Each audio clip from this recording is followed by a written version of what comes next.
the year that I was looking at, 3 of which were 18 to 25. So that's not going to change.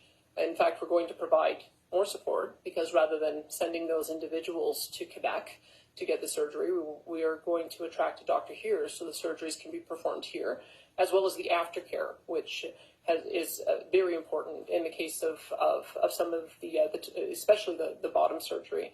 So there's nothing that's changed there.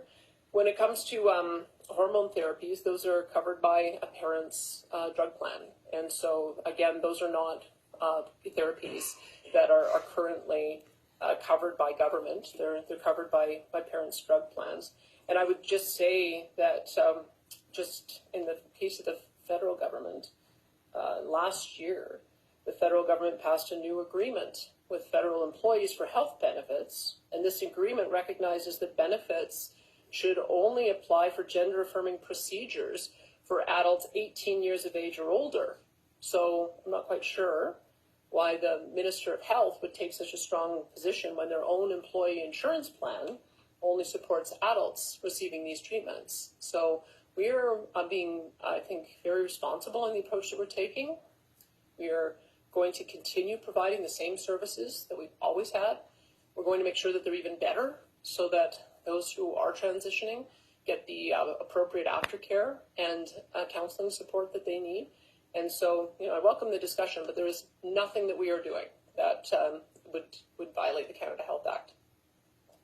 Good job, Danielle. Just to follow up, the parents' advocacy groups in Canada and frankly internationally have been applauding this policy. One said that this is a common sense measure that is 100% necessary when it comes to keeping parents informed about the safety of their children.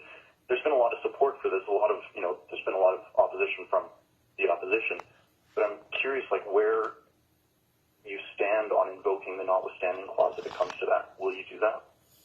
I hope it doesn't come to that. I mean, we're putting this forward with the best interests of the child in mind, and we believe that the child's best interests are served by having a supportive family walking every step of the way with them. We believe that the child's best interest is served by making sure that when they're making decisions, that it doesn't have it's not irreversible until they're of an age where they're prepared to live with the consequences of that. So I think because of those aspects, I would hope that this is supported. That's the spirit with which we've gone into it, is to making sure that we're protecting children's rights and children's choices.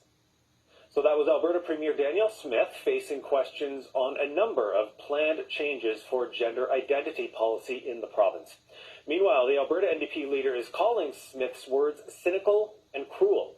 I don't feel that way. First, reaction from federal ministers who say LGBTQ youth are being targeted with what they call reprehensible and draconian measures. Oh my God. What can and what will you do to respond?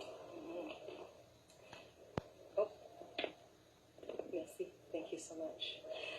So first and foremost, when I watched that video and I heard "I" 4 or 5 times and my government and it is my view, the questions I asked were, who did you consult? Well, who did you guys consult? Because don't make sense. Families with trans kids? Did you actually consult with parents?